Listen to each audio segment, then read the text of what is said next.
Muchísimas gracias por la presentación.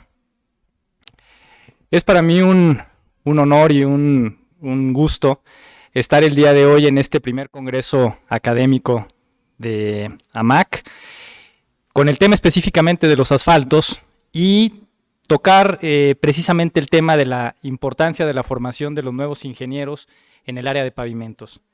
En realidad, esta es la razón de ser de este evento, por eso es un congreso académico, y el poder entender por qué precisamente es importante formar a estos jóvenes que están en la carrera de ingeniería civil, en la carrera de ingeniería química o en la carrera de ingeniería petroquímica, que son todas ellas relacionadas con el área. ¿Por qué es importante esta formación de nuevos jóvenes, de nuevos ingenieros? Quisiera dar en esta plática una panorámica general de cuál es la realidad que tenemos nosotros en la infraestructura carretera en México y en el mundo, y por qué es importante esta infraestructura vial, tanto en las zonas urbanas como en las carreteras, y cuál es el papel que juegan estos ingenieros que están en formación y que el día de mañana van a ser los responsables de la planeación, proyecto, construcción, conservación y operación de infraestructura carretera. ¿Y cómo nos encontramos? ¿En qué punto estamos? Vamos a iniciar esta plática con una primera pregunta. Yo voy a hacer una serie de preguntas a lo largo de la presentación en donde quisiera... Elías, creo que no cambia. Así que, muchas gracias. La primera pregunta que quiero hacer a todos los que nos están viendo en México, Centro, Sudamérica, España, Portugal, Francia, Estados Unidos, Canadá, es, ¿tenemos en realidad una infraestructura vial adecuada? Pongo una serie de imágenes que creo que representan, al menos en el caso de México, nuestra realidad en este momento. Estamos justamente pasando una época de lluvias muy intensa. Estamos a punto de pasar los valores de lluvia histórica que hemos tenido registradas, al menos en el estado de Michoacán, en los últimos 60 años. Estamos muy cerca de pasar los límites que teníamos registrados desde que hay registros hace más de 60 años. Y seguramente vamos a pasar estos valores de lluvia que teníamos registrados. Quiere decir que estamos pasando por un momento excepcional en el tema de lluvias, y en las imágenes que vemos en la presentación queda claro cuál es el efecto que estas lluvias han tenido sobre nuestra infraestructura. No es difícil encontrar imágenes como las que vemos. Al centro de la imagen tenemos una fotografía aérea que fue tomada hace aproximadamente mes y medio sobre la autopista que comunica la ciudad de Uruapan con Lázaro Cárdenas aquí en el estado de Michoacán. Tuvimos, desgraciadamente, la falla de un terraplén de esa autopista que comunica al puerto de Lázaro Cárdenas, que es el puerto más importante del Pacífico mexicano, y desgraciadamente se tuvo que cerrar esa autopista durante algunos días, teniendo un impacto tremendo. Vemos también vialidades urbanas de diferentes puntos de la ciudad de Morelia, del estado de Michoacán, que tienen un deterioro muy importante precisamente por las lluvias. Sin embargo, ¿esto tendría que ser así? ¿Esta realidad que tenemos en muchos casos tendría que ser así? ¿O los ingenieros podríamos haber hecho algo para que esta situación no se presentara? Esa es precisamente la pregunta que vamos a intentar resolver a lo largo de estos 3 días que vamos a tener de intensas pláticas en donde abordaremos una temática muy diversa, toda ella enfocada precisamente a mejorar esa infraestructura vial que tenemos en México y en otros países hermanos a nosotros. Realmente creo que no merecemos tener una infraestructura en estas condiciones. Para poder entender esta situación y en qué punto nos encontramos, vamos a tener que contestar una segunda pregunta. ¿Qué nivel de país es México? Y lo pongo entrecomillado porque, bueno, hablar de nivel de país lo podemos enfocar desde muchos puntos de vista. Este nivel de país es el posicionamiento que nosotros tenemos dentro del marco internacional. Para esto, yo me voy a basar en 3 valores macro que son muy importantes y que determinan de alguna manera ese nivel de país que es México. Y esos tres valores macro que voy a utilizar para poder ponernos en el contexto internacional serán nuestra extensión territorial, nuestra población y nuestra economía. Esos tres valores macro son fundamentales para poder determinar el nivel de país en el que nosotros vivimos. En este caso me estoy refiriendo particularmente a México. Pero cualquiera de los que nos ven desde otros países pueden hacer un ejercicio parecido al que voy a hacer el día de hoy para México y lo podrían replicar en cualquiera de sus países. Para esto me voy a basar en datos que no sean necesariamente mexicanos, porque podemos tener ahí cierta información que pueda estar a lo mejor un poco maquillada o manejada de cierta forma, y me voy a basar en datos internacionales para que no tengamos ese aspecto que no sea totalmente imparcial. Y los datos que voy a presentar van a estar obtenidos en una primera instancia de una página que cualquiera de ustedes puede revisar, que se llama The World Factbook. Es una página de internet que tiene la CIA, la Agencia Central de Inteligencia de los Estados Unidos, y que es una página que a mí me gusta visitar con cierta frecuencia, porque tiene información muy interesante sobre todos los países del mundo. Ahí van a encontrar información sobre población, religión, cultura, muy interesante y con datos que incluso están en algunas ocasiones más actualizados que los propios datos que tiene el país en cuestión, en este caso México. En esta página de internet que ustedes pueden buscar el día que gusten y es gratuita y tiene acceso libre, pueden encontrar una serie de datos muy interesantes. Yo me voy a basar en los siguientes. Esto que ven aquí y que seguramente quienes nos están viendo en línea podrán ver, los números están pequeños, pero yo voy a resaltar los datos más importantes. Aquí habla de la extensión territorial de México y nos posiciona en el lugar número 15 en extensión territorial. Quiere decir que si hablamos de tamaño de país en extensión territorial,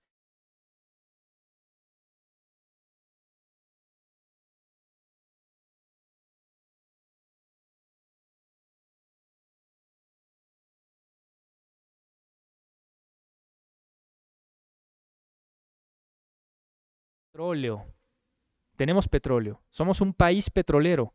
Eso precisamente da como resultado que somos un país productor de asfalto, que es precisamente la razón fundamental de la Asociación Mexicana del Asfalto. Por lo tanto, eso nos posiciona en un lugar muy interesante porque somos un país que produce asfalto y no debería de depender necesariamente del asfalto que se produce en otros países. Pero bueno, quedémonos con ese dato. Estamos en el lugar 15 en extensión territorial. Vamos a ver otro dato interesante. ¿Cómo nos encontramos nosotros en población? Porque podemos tener un territorio muy extenso, pero una población muy pequeña, o al revés, un territorio pequeño con una población muy extensa. ¿En qué lugar nos encontramos a nivel internacional en el tema de población? Pues de acuerdo a los datos de la CIA, nos encontramos en el 10º lugar en población, con una población de casi 130 millones de mexicanos. Lugar número 10. Quiere decir que, bueno, estamos en el lugar número 15 en extensión, lugar número 10 en población, no estamos tan desbalanceados, más o menos nos mantenemos en un sitio semejante. Vamos a pasar al siguiente factor, que es la parte, si regresamos al anterior, por favor. Esta parte es muy interesante y voy a hacer referencia a ella en un par de ocasiones más. Esto que vemos en la imagen es la pirámide poblacional para México. Esta parte es muy interesante. Habla de la distribución de nuestra población de acuerdo a los rangos de edad. Obviamente la base son las edades más pequeñas, los niños, después subimos a los jóvenes, adultos mayores. Y como vemos, nuestra base poblacional es muy fuerte. Tenemos una base sólida que todavía es muy ancha. Esto quiere decir que tenemos una fuerza productiva que viene en camino de próximas generaciones, de los que son ahora niños y jóvenes, que pronto van a entrar al mercado productivo, al mercado laboral. Sin embargo, en la franja intermedia, que es en donde está el grueso de la población económicamente activa, como vemos hoy, la población que tenemos en esa franja es menor que la que viene detrás.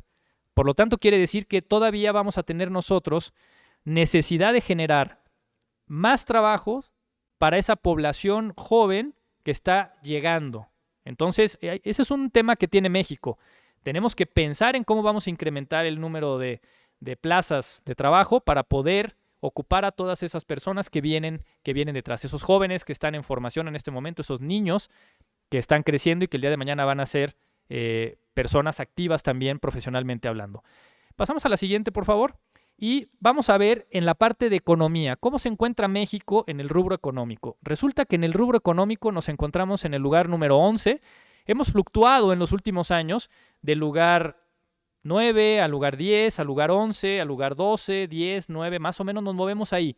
Pero como vemos hay una congruencia total entre territorio, lugar número 15, población, lugar número 11, lugar número 10, perdón, y en este caso economía, lugar número 11. Quiere decir que México se está moviendo entre el lugar 10 y el lugar 15 dentro del ranking internacional en esos tres factores macro que deberían de posicionarnos a nivel internacional. Y estamos muy bien balanceados. Es un país balanceado en esos aspectos. Eso es positivo. Pero ahora, ¿cómo se refleja eso? Siguiente, por favor. ¿Cómo se refleja esto en la ubicación real de México? O sea, realmente nosotros nos ubicamos en este punto número 10, número 11, número 12, número 15. Vamos a ver si esto es así. ¿En dónde nos ubicamos realmente? Para esto, voy a hacer uso de otro documento, también internacional, publicado por el Foro Económico Mundial, que es el reporte de competitividad global. Este reporte de competitividad global que hace el Foro Económico Mundial es un documento en donde se evalúan un montón de factores en todos los países para poder ponerlos en un ranking de país. Y esto es un análisis bastante exhaustivo que hacen y que no tiene que ver directamente con el análisis propio que haga el país, sino que lo hace el Foro Económico Mundial con parámetros que mide igual para todos. Y ahí vienen factores de economía, población, infraestructura, educación, política, etc. Y nos posicionan.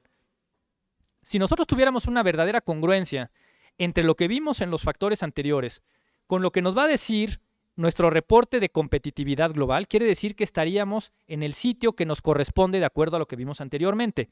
Pero ¿cuál es el lugar que ocupa México en este ranking?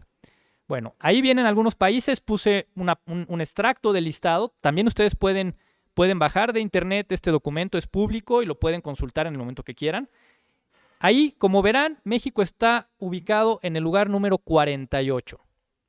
En el lugar número 48. Quiere decir que ya no hay una congruencia entre aquellos datos que veíamos de población, territorio y economía con relación al valor que está ocupando México en el ranking de competitividad global. A mí, cada vez que reviso esta lista, me llama la atención algunas cosas. Y una de las cosas que más me llama la atención es quién ocupa el primer lugar. Resulta que el primer lugar no lo ocupa Estados Unidos, que está en segundo lugar. No lo ocupan países como Japón, como Alemania, como Holanda, que pensaríamos que pudieran estar ahí. Canadá quizás, Inglaterra. No, resulta que el primer lugar lo ocupa Singapur. Y Singapur se ha mantenido en el primer lugar durante décadas. Las últimas 2 décadas Singapur ha ido subiendo de ocupar un lugar parecido al de México, rondando los lugares 40, 50, ha ido subiendo paulatinamente y desde hace ya varios años se ubica en el primer lugar, segundo, primero, segundo, se mueve siempre ahí. ¿Qué es lo que hace que México esté en el lugar 48 y Singapur, un país que hace algunos años estaba en un nivel de competitividad global parecido al nuestro, se encuentra en el lugar número 1? Esta lista de los factores más complicados para la competitividad, en el caso de México, son clarísimos y no nos dejan lugar a duda de lo que está sucediendo. ¿Cuál es el factor más problemático para que México despunte y suba en ese escalafón? Lo dice claramente, corrupción. Esto es algo que, bueno, a nuestro presidente le encanta, ¿no? Lo menciona con mucha frecuencia el tema de la corrupción. Sí, efectivamente, la corrupción es un problema para México, pero la corrupción no es solamente esa corrupción a la que nos referimos normalmente de un funcionario que recibe un beneficio económico por asignar una obra, en el caso de nuestra área. No, la corrupción va mucho más allá. Tenemos hoy más de 2,000 jóvenes estudiantes de ingeniería que nos están viendo en diferentes lugares del mundo. Y creo que esta situación es más o menos parecida, al menos en Centro, Sudamérica, a la realidad de México. Un joven estudiante empieza en ese esquema de corrupción desde el día, por ejemplo, que copia en un examen, o que copia un trabajo de internet y lo entrega como si fuera suyo. Eso ya es corrupción, porque estamos obteniendo un certificado como ingenieros a través de una trampa, a través de darle la vuelta a lo que tendríamos que hacer, que es prepararnos adecuadamente. Eso es corrupción. Corrupción es hacer un proyecto sin los estudios adecuados, y eso lo vemos todos los días. Corrupción es llevar un control de calidad inventado y lapiciado en un reporte. Eso es corrupción. Entonces, la corrupción también es un trabajador que se voltea al supervisor y deja de hacer las cosas como tendría que hacerlas simplemente porque no tiene al supervisor a un lado. Todo eso es corrupción. Y eso es parte de lo que nosotros tendríamos que estar evitando. Esa corrupción se refleja, claro, en la infraestructura que tenemos en malas condiciones. Podríamos tener infraestructura mejor de la que tenemos simplemente haciendo lo que nos toca a cada quien. Estudiantes que realmente estudien, que realmente se preparen, supervisores que realmente supervisen, proyectistas que hagan proyectos con información suficiente. Todo eso es parte de la problemática que tenemos. Corrupción también es contratar a personas sin el perfil adecuado para llevar a cabo tareas para las que no están capacitados. Y desgraciadamente, nuestros ingenieros civiles que están egresando de la mayor parte de las facultades de ingeniería de México no están teniendo el día de hoy las herramientas suficientes para poder enfrentarse a esa realidad allá afuera. El número de materias, el número de horas frente a grupo que están llevando nuestros futuros ingenieros en temas relacionados con el proyecto, construcción, conservación y operación de infraestructura carretera está muy por debajo de los niveles que deberíamos de tener. Yo les voy a dar un dato que puede ser a lo mejor importante para quienes nos están viendo. ¿Por qué un futuro ingeniero, ya sea civil, químico, petroquímico, debería de preocuparse por el tema de infraestructura carretera? ¿Por qué? Simplemente por lo siguiente, yo les voy a dar un dato muy interesante. El 30% aproximadamente de todos los estudiantes de ingeniería, particularmente de ingeniería civil, que egresan de cualquier facultad de México, trabajan una parte muy importante de su vida profesional en algo relacionado directamente con el proyecto, construcción, conservación y operación de infraestructura carretera. Cerca del 30%. Quiere decir que uno aproximadamente de cada 3 asistentes a este evento que nos están siguiendo van a trabajar una parte muy importante de su vida en estos temas. ¿Cómo es posible que tengamos una cantidad de egresados que se van a insertar en este mercado laboral tan específico que estén saliendo sin la preparación adecuada? Bueno, esa es una realidad. Y gracias a esa realidad es que estamos planteando eventos como este. Este primer congreso académico precisamente tiene como finalidad número 1 brindarle a todos estos jóvenes que se están formando en diferentes facultades de ingeniería en México y en otros países, herramientas que no están obteniendo precisamente durante su formación profesional. Esto quiere decir que es fundamental y vamos a ver cuáles son las consecuencias de esta falta de capacitación, esta falta de formación específica en el área. Vamos a ver, lo vemos todos los días cuando salimos a recorrer cualquier carretera, cualquier vialidad urbana, nos damos cuenta. Pero voy a manejar algunos datos para que nos demos un poquito más cuenta de lo que esto significa. El segundo factor es el crimen y la inseguridad. Estos dos factores, entre corrupción y crimen e inseguridad, se llevan prácticamente el 34-35% de todo el problema de la competitividad de México. Ustedes pueden hacer este mismo análisis para cada uno de sus países y ver cuál es su realidad. ¿Cómo está Singapur, que dijimos que era el número 1 en estos temas? Pues resulta que si vemos la lista, allá al fondo está la corrupción, con solamente el 0.1% del impacto. Y la parte de crimen e inseguridad, otro 0.1%. Quiere decir que esos dos factores en Singapur sumados nos dan el 0.2% del problema. 0.2%. En México es el 34% del problema. ¿Hay algo que tengamos que cambiar? Claro que hay algo que tenemos que cambiar. Y no lo digo yo, lo dicen los datos fríos. Por eso me gusta revisar esta información, porque se pueden sacar conclusiones muy interesantes de cómo estamos, en dónde estamos y qué es lo que nos está haciendo falta. Ahora, hay otro tema muy importante. Todo será corrupción, todo será crimen, que tiene una relación directa con lo que estamos haciendo nosotros como profesionistas en el área. Vamos a ver otros datos para ver qué relación tiene esta falta de competitividad con lo que estamos abordando en este congreso. Uno de los factores más importantes es el factor de la infraestructura. Un país sin infraestructura no puede ser competitivo. ¿Qué tanta relación tiene la infraestructura vial, la infraestructura carretera, con el lugar que tenemos en la competitividad? Vamos a ver el dato específico de infraestructura. Si nosotros nos vamos al renglón en donde habla de calidad de las carreteras, México resulta que en el ranking ocupa el lugar número 49 en el mundo en infraestructura carretera. Y ocupamos el lugar 48 en competitividad. Qué casualidad que hay una correlación casi directa en el lugar que ocupamos en infraestructura carretera con el lugar que ocupamos en competitividad. ¿Y quién es el número 1 en infraestructura carretera en el mundo? Curiosamente es Singapur. Qué curioso, ¿no? El número 1 en competitividad es el número 1 en infraestructura. El número 49 en infraestructura es el número 48 en competitividad. Qué curioso, ¿no? Resulta que Singapur hizo 3 cosas fundamentales para llegar a ese número 1. Primero, invertir en educación, formación de profesionistas específicos en áreas de desarrollo fundamental para ellos. Y uno de ellos era precisamente el desarrollo de infraestructura. Por lo tanto, capacitación adecuada en infraestructura, ingenieros civiles capacitados, de primer nivel.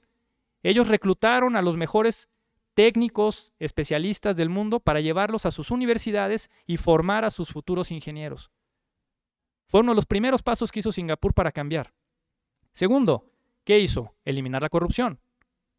Perfecto. Ahí está penada la corrupción, incluso en casos muy graves, con la pena de muerte. No se andan con bromas. O sea, ahí el tema de corrupción se castiga realmente.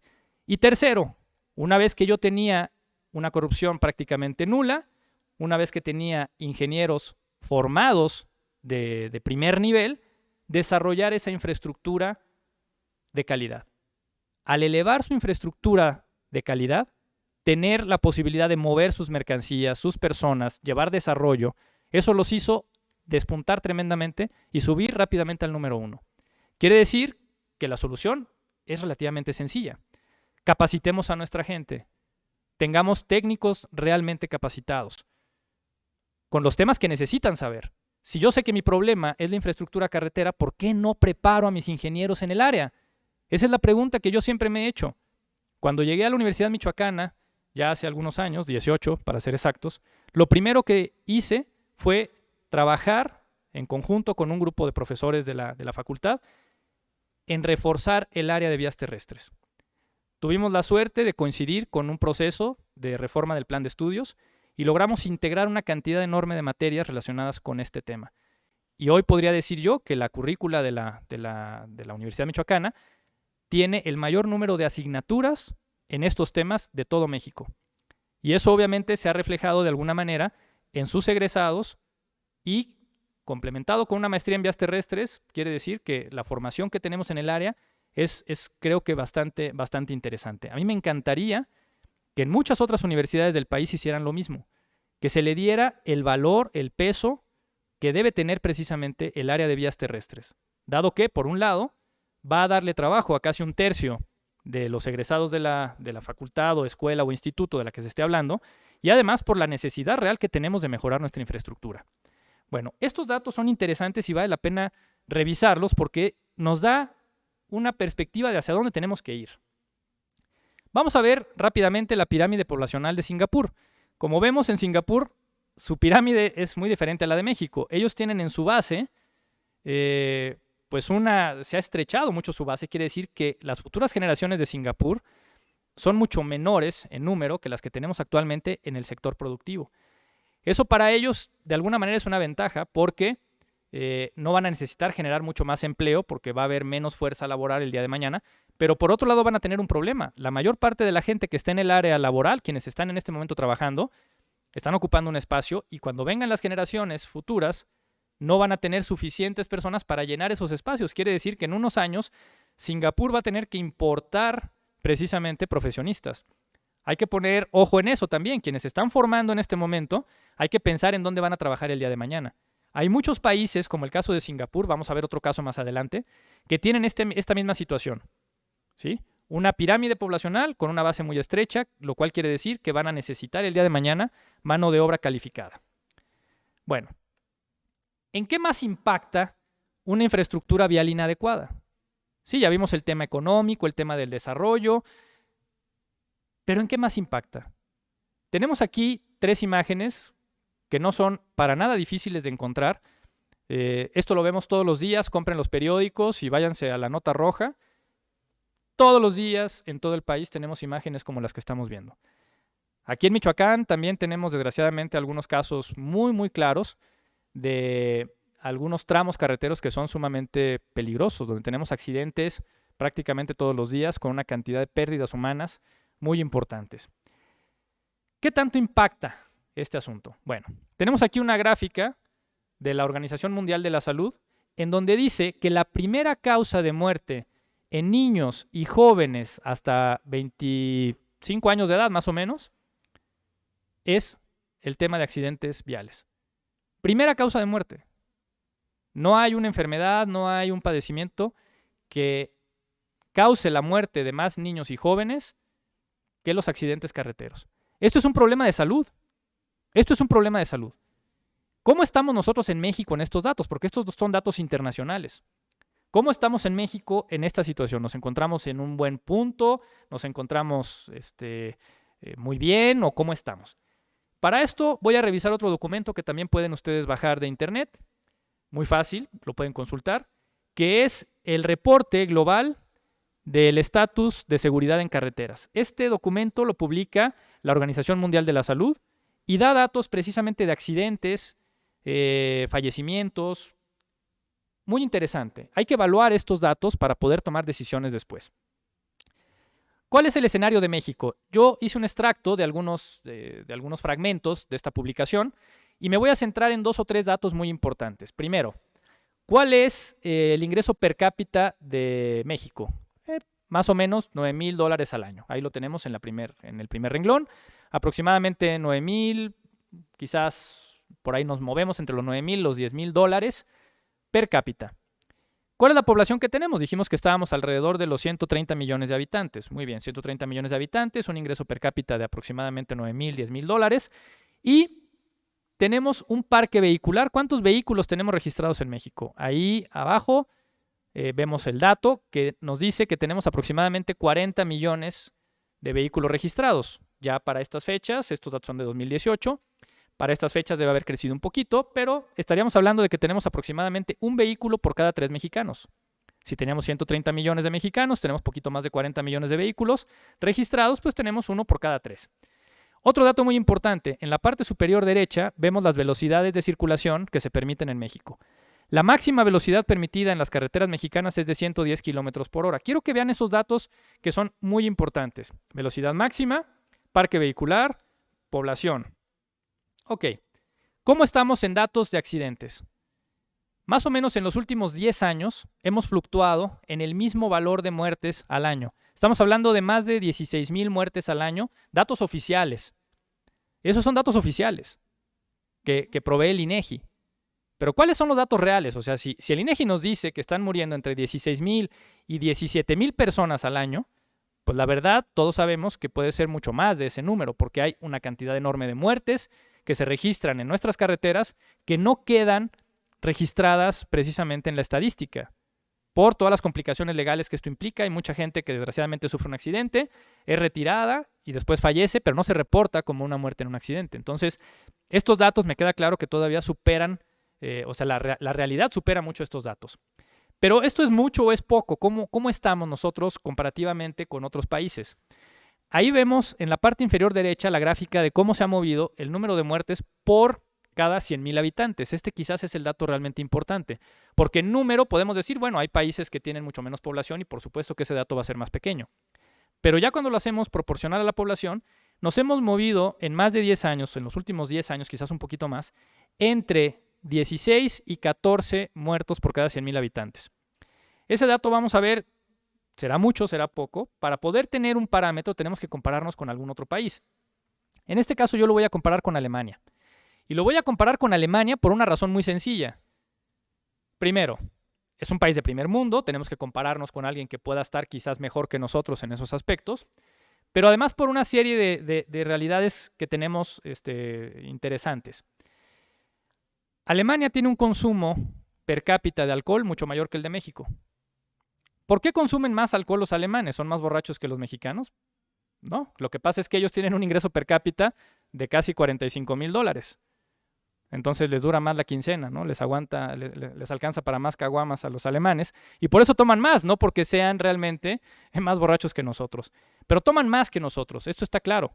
Ahora, si vemos nuevamente la parte superior derecha, vemos la velocidad que ellos permiten en sus carreteras. En las autopistas alemanas no hay límite de velocidad. El límite de velocidad lo pone el vehículo que traigas. Si tu coche corre 200, pues a 200 puedes ir y nadie te va a decir nada. Por lo tanto, ellos corren más que nosotros, manejan más rápido que nosotros y toman más que nosotros. Esos dos son los factores principales que aparecen en todas las partes de accidentes. Exceso de velocidad, consumo de alcohol y ahora otro factor que se ha sumado en los últimos años, que es el uso del celular. El uso del celular ha causado un incremento muy importante en accidentes. Muchos muy graves, muchos no tanto. La mayoría de los accidentes generados por el uso del celular son alcances en zonas urbanas, por ir mensajeando, por ir checando algún dato en el celular, pero también hay accidentes muy importantes en carreteras por ir viendo el celular o por hablar por teléfono. Ellos hablan más por teléfono que nosotros, tienen más accesibilidad a internet y entonces es un factor más. Ellos hablan más por teléfono, ellos consumen más alcohol, manejan más rápido, deberían de matarse más en las carreteras, ¿no? Debería de haber más muertes en las carreteras alemanas. ¿Cómo andan ellos? Ellos tienen una población de poco más de 80 millones de habitantes, 2/3 partes de la población de México. ¿Cuántos vehículos tienen ellos registrados? Pues resulta que tienen casi 60,000 vehículos registrados con 2/3 partes de la población. Ellos tienen muchos más vehículos por habitante. Y no solo tienen más vehículos por habitante, se mueven más kilómetros por habitante al año. Quiere decir que tienen mayor movilidad que nosotros. Se mueven más, manejan más rápido, toman más alcohol, hablan más por teléfono, deberían de matarse más. Resulta que los alemanes tienen solamente 4, y ya están bajando, 4 muertos al año por cada 100,000 habitantes. Prácticamente la cuarta parte de los que tenemos nosotros, Ellos tienen alrededor de 3,000 fallecimientos al año contra los más de 17,000, 16,000, 17,000 que tenemos nosotros. ¿Por qué los alemanes se matan más en las carreteras? Se matan menos en las carreteras que nosotros. Por varias razones. Obviamente, tienen una infraestructura en mejores condiciones, tienen un mejor parque vehicular, sus coches en términos generales son más seguros que los nuestros, pero ese factor de infraestructura es fundamental. Si nosotros tuviéramos la calidad de infraestructura carretera, de infraestructura vial que tienen los alemanes, ese valor de 14, 15, 16 que tenemos en México bajaría automáticamente no a 4, no vamos a llegar al 4 que ellos tienen, pero bajaría tranquilamente, probablemente a valores cercanos al 8. Solamente con la infraestructura, solamente con eso, sin cambiar cultura, sin cambiar nada más. Solo con infraestructura carretera podríamos bajar a valores tranquilamente cercanos al 8. Quiere decir que sí hay una responsabilidad muy importante, pero muy importante, de quienes estamos proyectando, construyendo, conservando y operando la infraestructura carretera. Así que es un tema muy serio de salud, de economía, el que tenemos precisamente con la mala infraestructura carretera. Esta es la pirámide poblacional de Alemania. Nuevamente, una base muy estrecha, quiere decir también que va a haber mucho trabajo para personas preparadas en Alemania en los próximos años. Futuros ingenieros, pongan el ojo también en Alemania, va a ser un buen patrón dentro de unos años y va a requerir precisamente personal capacitado. Bueno, ya vimos el impacto que tiene la infraestructura carretera, pero ¿tenemos en México la infraestructura vial suficiente y adecuada? Porque también podríamos decir, bueno, en México ya llegamos a tener la red que necesitamos y ya no hace falta construir mucho más, ya lo que tenemos es suficiente y no hay mucho más que hacer. Vamos a ver algunos datos. La red carretera nacional tiene alrededor de 400,000 kilómetros, de los cuales alrededor de 170,000 están pavimentados. Ya por ahí el ingeniero Jorge Arganis, secretario de Comunicaciones, en su mensaje hace unos minutos dio estos datos. Y de estos que están pavimentados, la mayor parte de ellos son carreteras estatales, una parte también importante es de la red federal. Pero ¿en qué condiciones están? Y vamos a ver otro tema. ¿Es suficiente esa esa longitud de carreteras que tenemos en México. También para esto tendremos que compararnos con otros países. Bueno, un dato fundamental y que tiene que ver con este congreso y con la asociación que me toca presidir en este 11º consejo directivo es que el 95% de los pavimentos en México son flexibles. 95%. Quiere decir que están constituidos por una estructura que tiene al menos una capa de mezcla asfáltica. Por lo tanto, eso los vuelve sumamente importantes. El 95% de ellos son flexibles. Por lo tanto, si hay problema con esto, este problema se traslada al 95% de nuestras redes carreteras y de nuestras redes urbanas. ¿Cómo estaba, de acuerdo a los datos de esta administración que está en turno, esa infraestructura que ellos recibieron? Cuando recibieron la administración en 2018, ellos tenían un dato de calidad de infraestructura, esto es en la red federal, de aproximadamente el 35% en malas condiciones, 40% en condiciones regulares y un 25% en condiciones buenas. A datos de ellos mismos, consideran que realmente la parte de regular era mayor y la de buena era un poco menor. Pero vamos a quedarnos con esta gráfica, 25 en buenas condiciones, 40 en regulares y 35 en malas condiciones. La idea era, con una inversión en conservación, mover esos datos a tener en el 2019 y posteriormente en el 2020 algo parecido, el 53% en condiciones regulares, las condiciones buenas se mantienen, y reducir un poco la cantidad de kilómetros en malas condiciones.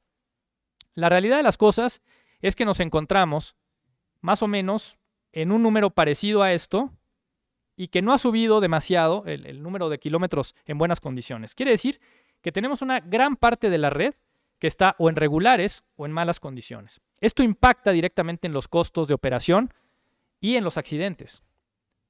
Pero bueno, vamos a pensar que estamos tratando de hacer un esfuerzo por aumentar el número de kilómetros en buenas condiciones, reducir el de malas y también reducir el de regulares.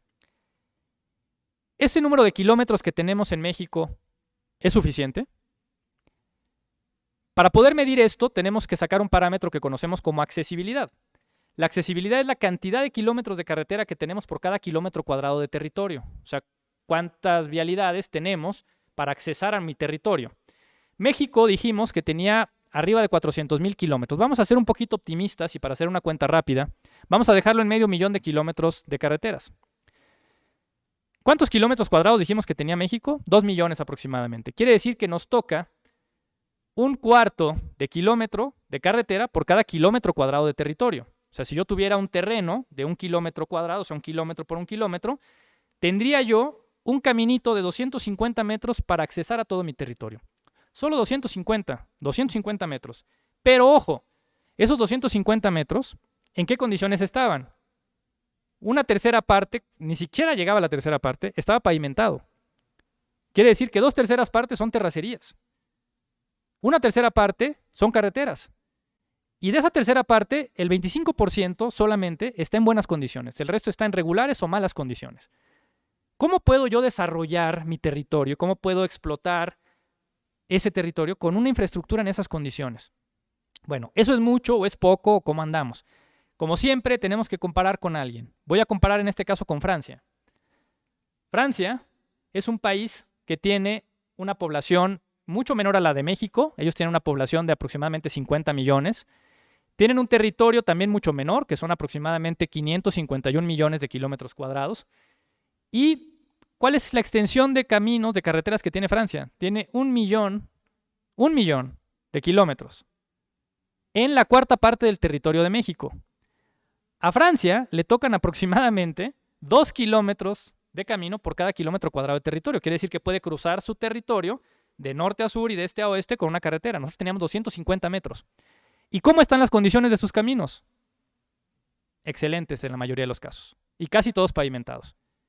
Hay una diferencia brutal de la infraestructura que ellos tienen. Pero pueden decir, bueno, es que el territorio de México, la población está más dispersa, hay zonas desérticas, bla, bla, bla. Ok, esta es la gráfica que les presento.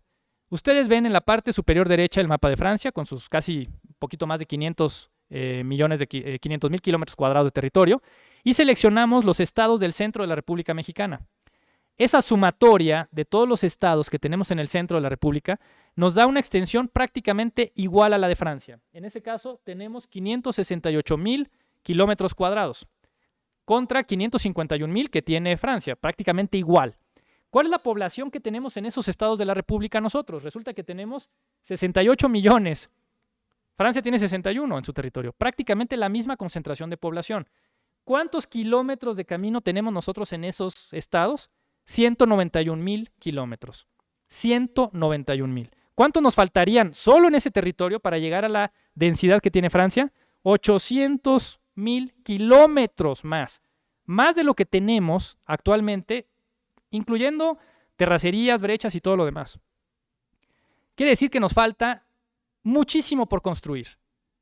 Muchísimo por construir. Y muchísimo por conservar. Esto quiere decir que hay trabajo, o tendría que haber trabajo durante muchos años, para los ingenieros civiles, para los ingenieros químicos, ingenieros petroquímicos, que van a tener que proyectar, construir, conservar y operar esa infraestructura que nos hace falta. Quiere decir que en ese sentido hay un horizonte bastante promisorio porque tenemos mucho por hacer, pero hay que hacerlo bien. ¿Estamos dando las herramientas necesarias realmente a nuestros futuros ingenieros? Tristemente yo considero que no. Yo creo que al día de hoy, precisamente las universidades están dejando un hueco muy grande en la formación de los futuros ingenieros que tendrán que proyectar, construir, conservar y operar esa infraestructura que ya dijimos que necesitamos. ¿Para qué? Mejorar nuestra economía, hacernos más competitivos y por otro lado también reducir la accidentalidad, bajar esas tasas de mortalidad de valores de 14, 15, 16 a valores cercanos a los que tiene Alemania, por ejemplo, de 4, 5, 6. Quiere decir que nos hace falta un hueco muy importante. En este sentido, nuestro evento, este primer congreso académico del asfalto, organizado por AMAC, para todos ustedes, tiene precisamente pláticas enfocadas en estos puntos: proyecto, diseño de pavimentos, caracterización de materiales, procedimientos constructivos, nuevas tecnologías, técnicas de conservación y un punto muy importante que es seguridad vial. Como un refuerzo a esa formación que se está quedando a deber a nuestros jóvenes ingenieros que están en formación, planteamos todo este programa que abarca todos estos puntos con pláticas muy interesantes de actualidad, con jóvenes también que tienen ya algunos años inmersos en esta problemática, pero que también tienen una visión muy parecida a la de los jóvenes estudiantes, porque acaban de salir de las universidades hace relativamente poco, pero ya tienen el contacto directo con la vida real. Muchos de ellos están colaborando en dependencias de gobierno como Secretaría de Comunicaciones y Transportes, muchos otros en empresas constructoras, empresas que están dedicadas a la proveeduría de materiales para la construcción, con mucha experiencia, y que van a abordar todos estos temas para ustedes para reforzar precisamente este hueco que estamos dejando en las universidades. Creo que esta es la finalidad principal de nuestro evento y quiero darles la más cordial bienvenida a todos los que nos están acompañando en México y en el extranjero a este primer Congreso Académico del Asfalto de AMAC, tratando precisamente de cubrir toda esta problemática que tenemos y que seguramente se replica en muchos otros países, esperando definitivamente que les sirva como un complemento a esa formación que estamos dejando a deber en las instituciones de educación superior. No quiero dejar la oportunidad de invitarlos el próximo 27, 28 y 29 de octubre a nuestro Congreso Mexicano del Asfalto, que será realizado de manera presencial y virtual. Va a ser un evento híbrido. Se realizará en Riviera Maya, en el Complejo Barceló.